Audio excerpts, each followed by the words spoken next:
Bonjour à toutes et à tous. Aujourd'hui, pour ce 13e épisode, j'ai le plaisir de recevoir Nathalie Brochard.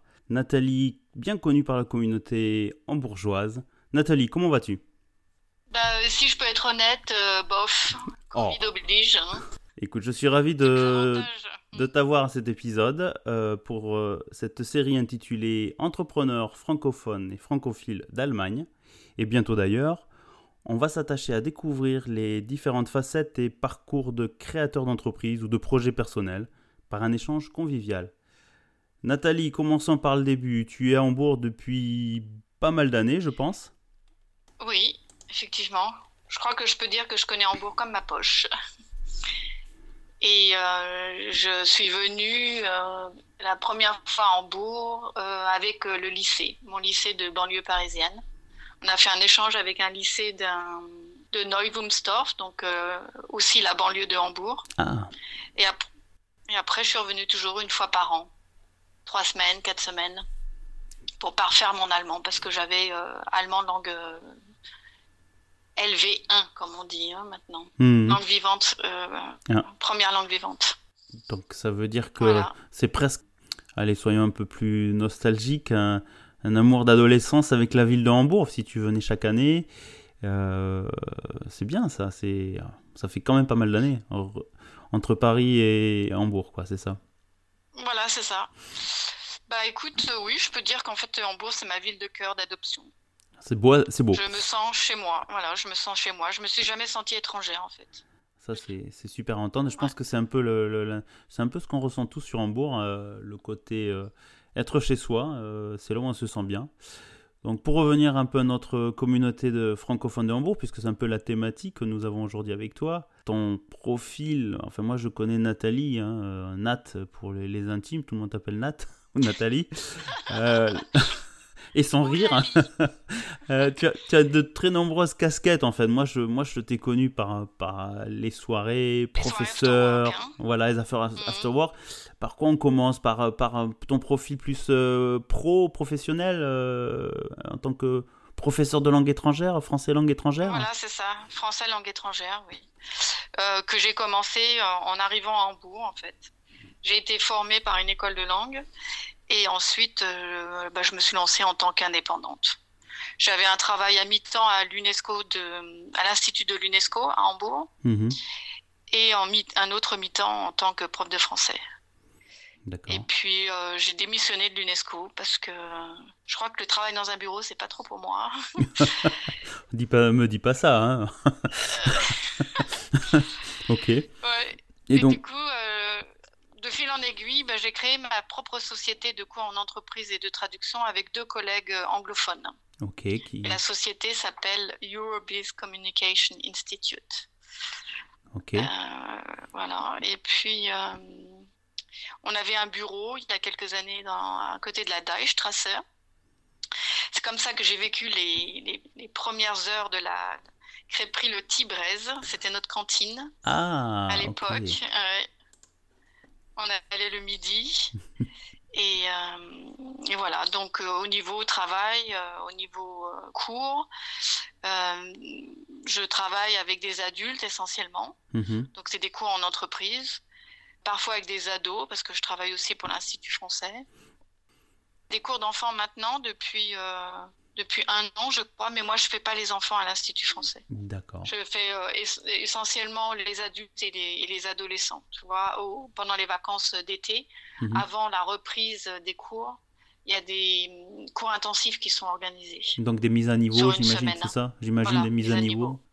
Mm. pour des germanophones qui ont le français en langue étrangère ou... Voilà, exactement. Ouais, D'accord. Ah, c'est ok. exactement ça. Ah, d'accord. Donc ça nous fait... Et les Mhm. enfants, j'ai été animatrice pour l'association française Français du Monde. Et D'accord. là, Donc, j'ai travaillé mhm. avec des enfants. Ah, d'accord. Donc, J'avais le groupe, ouais, j'avais le groupe des petits, les 3 ans. d'accord. Donc là, c'est le lien avec l'Association Français du Monde. Pour être plus précis, c'est donc une association qui, entre autres, accompagne ce que tu disais, là, c'est le Petit Prince, je pense, si je me rappelle bien, les cours Voilà. des week-ends, enfin les samedis, je me rappelle certains parents qui y allaient. Il y a de l'animation, des animations au lycée français. Mhm. enfin, sur le terrain du lycée français, mais c'est seulement l'Association française du monde qui organise ces cours. Et il y a des cours aussi à Altona. Ah oui, Parce qu'il y a beaucoup d'enfants aussi franco-allemands sur Altona. D'accord, qui ne sont pas Donc nécessairement scolarisés au lycée français, enfin à l'école ouais, française de Hambourg. ouais. Mhm. Mais la plupart des enfants qui viennent le samedi matin au Petit Prince ne sont pas scolarisés. Ah d'accord. Non. Donc, Au lycée français. Hein. C'est au contraire des enfants qui vont dans les kitas allemandes et qui ne parlent pas assez français. D'accord, un complément, ouais, c'est ce que je connaissais sur d'autres langues, en espagnol ou en polonais. Les cours du soir, les mercredis à l'école polonaise par exemple. Et donc toi, les cours de français pour des familles franco-allemandes ou franco-autres, on va dire, qui ne sont pas nécessairement dans un système scolarisé français, qui vont dans l'équipe allemande et qui ont un complément d'activité. D'accord, ça nous fait... Donc ça, c'est toute une activité par l'Association française du monde, qui aussi, moi je pense qu'on s'est connus aussi quand on a été ensemble à animer certains ateliers, la cellule emploi. Un mot là-dessus? Voilà. Oui. En fait, Français du monde, on est une équipe bénévole. Une équipe dynamique, même je dirais. Très. Et pas seulement maintenant que je suis au comité directeur. Non, on est 6 et en fait ça marche bien à Hambourg parce que l'équipe est dynamique. D'accord. Et organise beaucoup de choses. Parce que c'est beaucoup de travail pour organiser tout en fait. On peut même pas imaginer la charge de travail qu'il y a pour organiser tous ces cours. Oui, il faut trouver un lieu. La logistique. Ah oui, c'est énorme. Et donc, oui, effectivement, au niveau emploi, on essaye d'aider les francophones qui arrivent à Hambourg et qui cherchent du travail, en fait. Comme tu le sais, on entend dire souvent que l'Allemagne, c'est un pays riche. L'Eldorado. C'est l'Eldorado, voilà, c'est ça, exactement. Et puis, il y a des jeunes qui arrivent, qui ne parlent pas allemand, qui ont un niveau d'anglais qui n'est pas spécialement assez bon parfois pour travailler. Qui n'ont pas de CV mis à niveau, on va dire. Voilà, c'est ça, parfois pas beaucoup d'expérience non plus. Et donc, ils arrivent.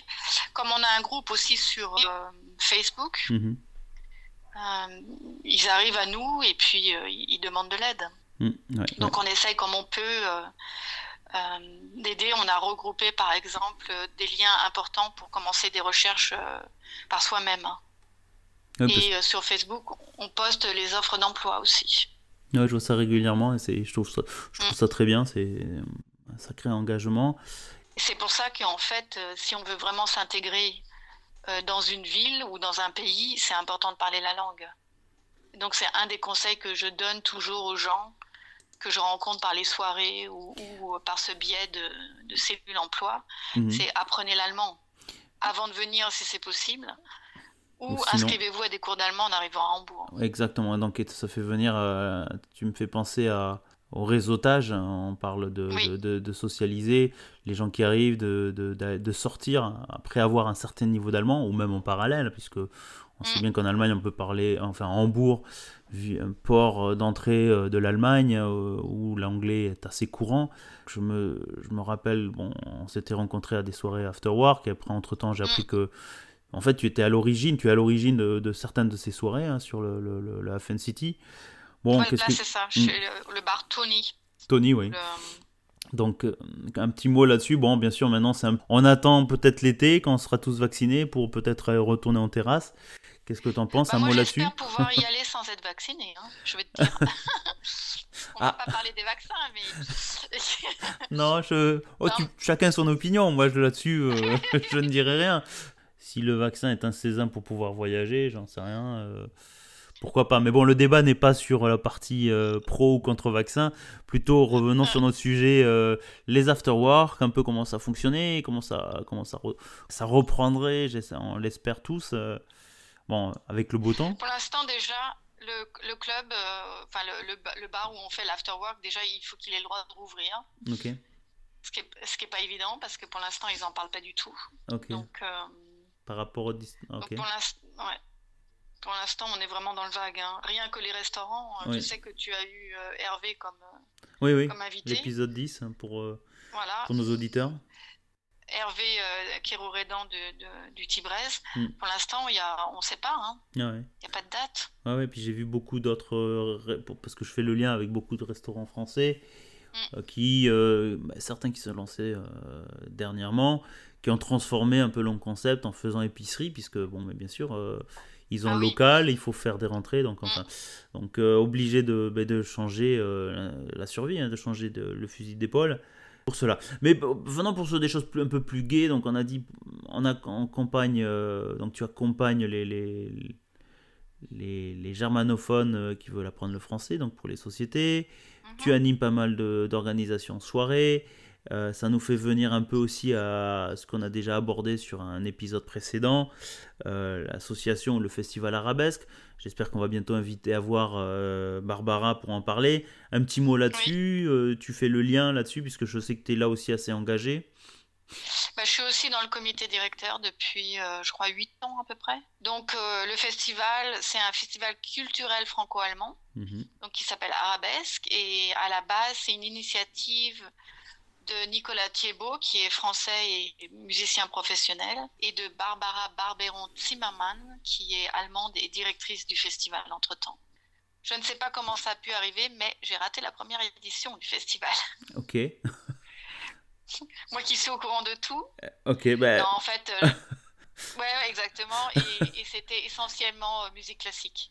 Ah voilà, ok. C'est peut-être aussi pour ça que donc quand tu es arrivé, tu as élargi un peu le scope du festival. Un mot là-dessus, peut-être plus, donc tu participes à l'organisation, que ce soit distribution des programmes.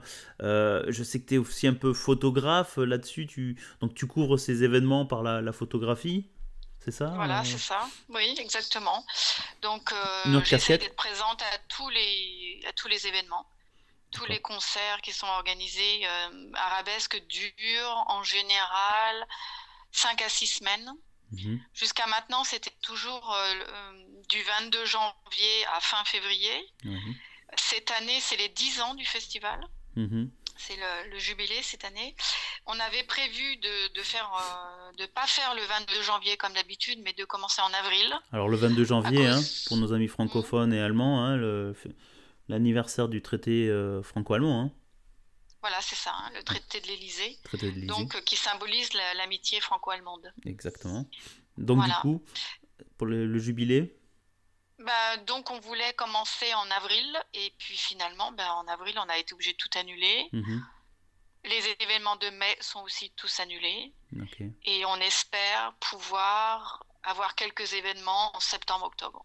D'accord, parce que c'est ce que j'avais eu avec Hervé, qui, bon, on va pas reciter, mais on en avait discuté, parce que c'est vrai que moi, je suis venu à quelques concerts, comme tu le disais, musique classique, bon, un peu moins mon élément, peut-être avec l'âge, le type de concert, mais des concerts de rock français ou autre. Et il me disait, pour septembre, essayez, meilleures conditions météo pour être à l'extérieur, on est d'accord. Pour l'instant, on a en plus les conditions sanitaires qui sont assez incertaines, on ne sait pas trop. Donc ça veut dire, on va suivre. Je pense que je vais essayer pour cet été d'avoir Barbara, peut-être pouvoir faire un podcast là-dessus, en discuter, parce que ça sera bien de faire un lien.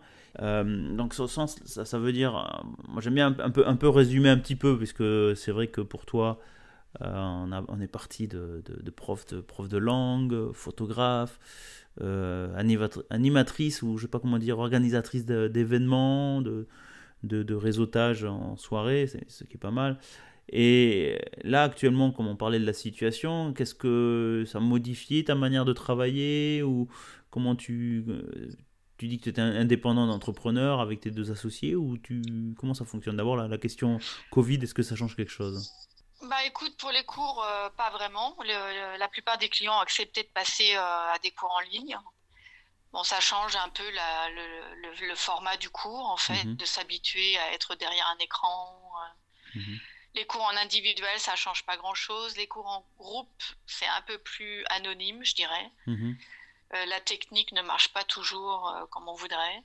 J'ai souvent l'impression que je fais des cours en amphithéâtre et que je suis... Ah oui, c'est ça, sincèrement, que je suis toute seule derrière mon écran et surtout quand c'est des cours débutants où les élèves comprennent je sais pas s'ils comprennent pas ou Ils osent pas. si c'est acoustique, Mhm. si c'est la grammaire, s'ils osent pas, s'ils se disent la voisine ou le voisin il va répondre. Ok. C'est un peu quand même bizarre Comme situation. comme manière de fonctionner. Mais bon, Ok. je suis flexible, Oui, donc il faut s'adapter. je m'adapte. Mais Voilà, c'est ça. pour ces cours-là, tu les fais avec caméra ou pas? Parce que c'est vrai que ce besoin d'avoir un peu Oui, le lien, ouais, ok. Parce que sinon, c'est ouais. difficile de savoir si les gens sont en train de piquer du nez, on va dire, ou s'ils sont. Alors, je Euh, fais tous les cours en caméra pour garder un peu ce contact, ouais, justement, au moins visuel. ouais. Tous mes élèves ne mettent pas la caméra, je dois dire. Mhm. Peut-être parfois ils sont en pyjama. Je Oui. sais pas, mais moi en tous les cas, je suis habillée, maquillée, coiffée. Comme moi derrière mon PC tout Parce- le temps, comme si Voilà. t'allais au bureau, on est d'accord.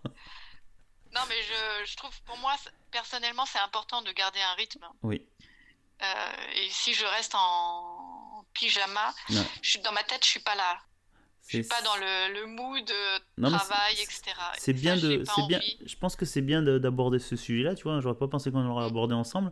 C'est un conditionnement de l'esprit, c'est-à-dire le fait tous les matins de se lever comme si on allait au bureau. Moi, j'ai eu cette mm, discussion avec une copine qui me disait au début, le confinement l'an dernier, après son petit déjeuner, elle allait marcher 15 minutes dehors et elle revenait, elle se voilà. mettait à son Mhm, PC.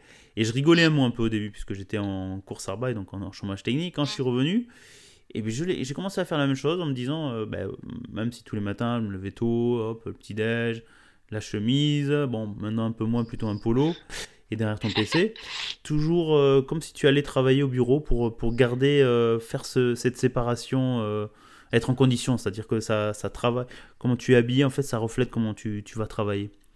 Et Exactement. je pense que c'est Puis un. Mhm. ah, puis tu réfléchis, oui, alors quelle couleur je mets aujourd'hui? Est-ce que je suis de bonne humeur? Oui, c'est vrai, Ouais, hein. ouais. Enfin, pour moi, c'est comme ça, en tous les cas, hein. Non, mais tu as raison. Je pense que inconsciemment, je me pose pas la question, mais c'est vrai que en mettant mon polo vert ou rouge, même si nous on n'a pas on n'a pas les caméras, mais c'est vrai que c'est important. Tu dis pas la même chose, hein. De quoi? Tu ne dis pas la même chose si tu t'habilles en bleu ou en vert ou Ah, en ok, rouge. ok. Et enfin, on n'a pas parlé, on a parlé de photos, on a parlé d'events, on n'a pas parlé de livres. En 2009, j'ai écrit la version allemande de Le français pour les nuls, donc Französisch für Dummies. Ok, ah Et bien, pour le marché germanophone, donc Allemagne, Autriche et Suisse, Suisse allemande. ok. Et c'était vraiment une expérience importante aussi, j'ai envie de dire aussi importante, mais intéressante et créative. J'avais la tête en ébullition, j'avais plein d'idées parce qu'il fallait écrire des dialogues, il fallait, comme on n'avait pas beaucoup de pages, il fallait vraiment mettre le plus important dans le livre. Et ça me réveillait la nuit, j'avais toujours un carnet et un stylo pour noter mes idées. Ok. Et, Ça veut dire que tu partais d'une feuille blanche en te disant je vais faire un. Enfin, moi je. non, Non. Oh, non, les livres für Dummies, Mhm, là, ça part toujours du même schéma en mhm. fait. Pour toutes les langues, c'est toujours la même chose. Ok, Ça commence toujours pareil et ça finit toujours pareil. Si ok. tu veux, il y a un ordre, il y a Mhm. comme une méthode für Dummies. Moi, Donc ça commence toujours par les choses les plus faciles, qu'est-ce que je connais déjà, mhm. Ok. les mots par exemple en français qui sont les mêmes en allemand. Mhm. Ok, pour faire le Euh, pont.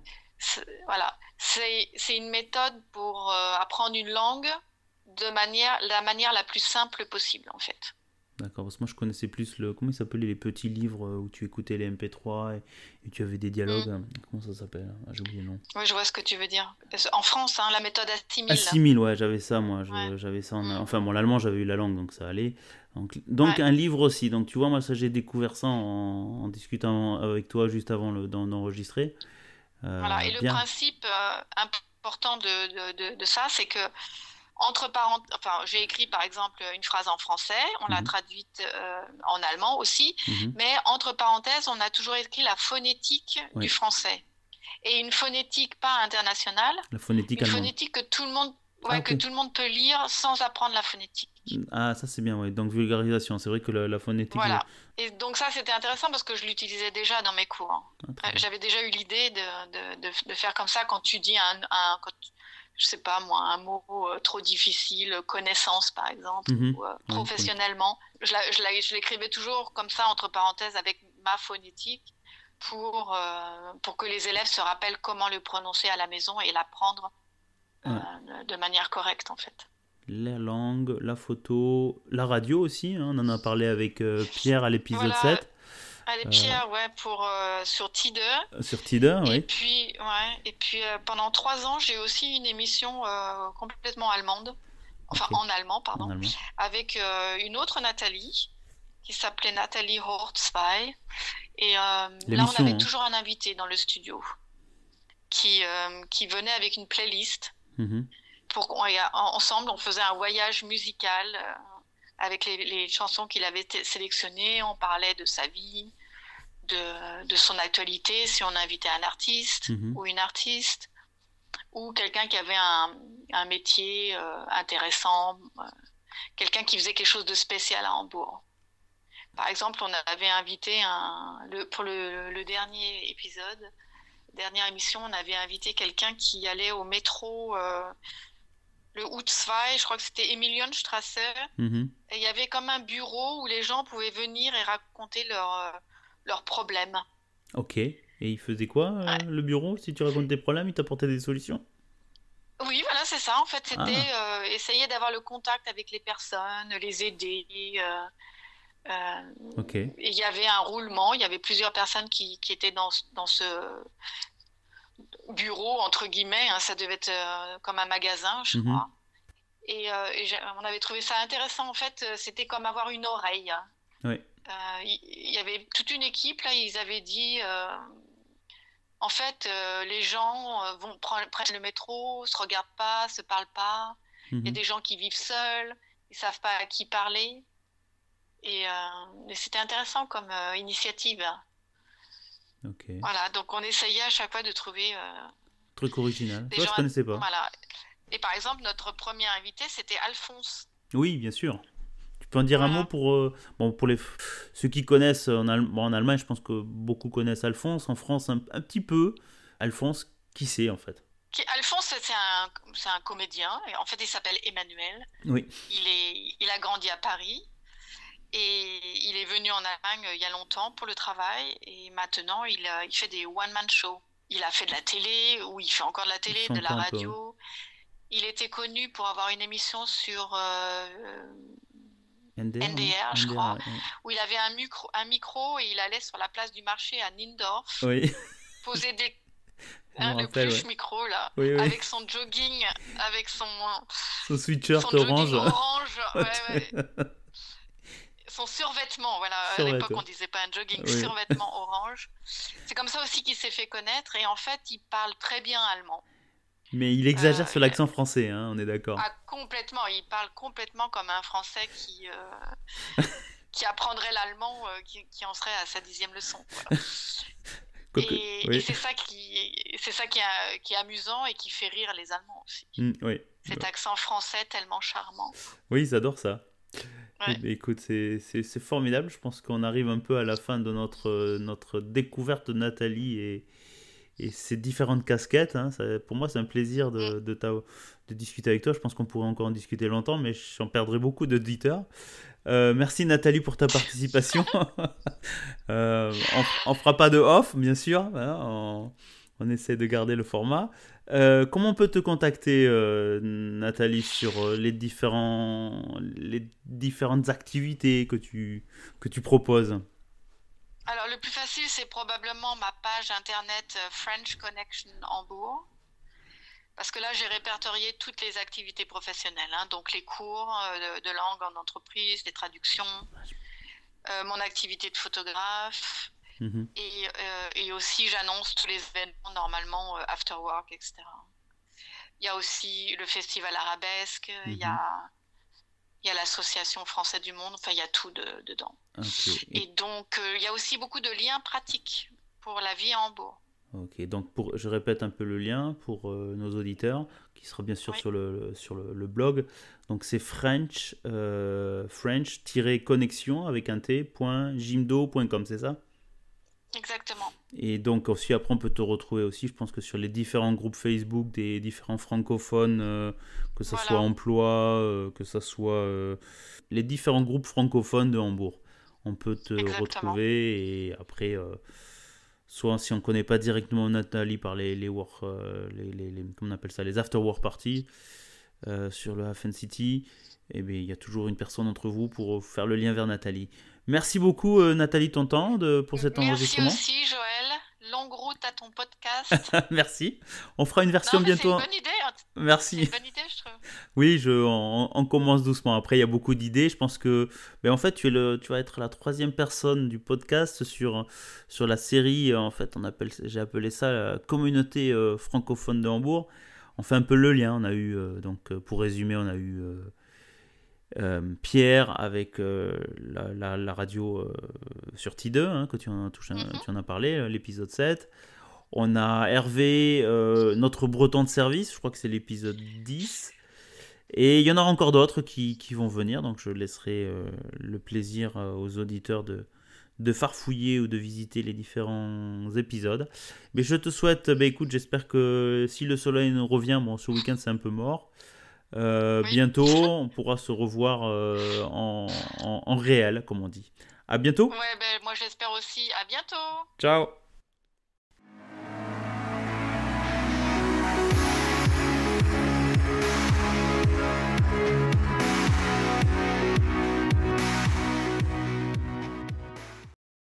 Eh bien, chères auditrices et chers auditeurs, j'espère que cet épisode 13 avec Nathalie Brochard vous a plu.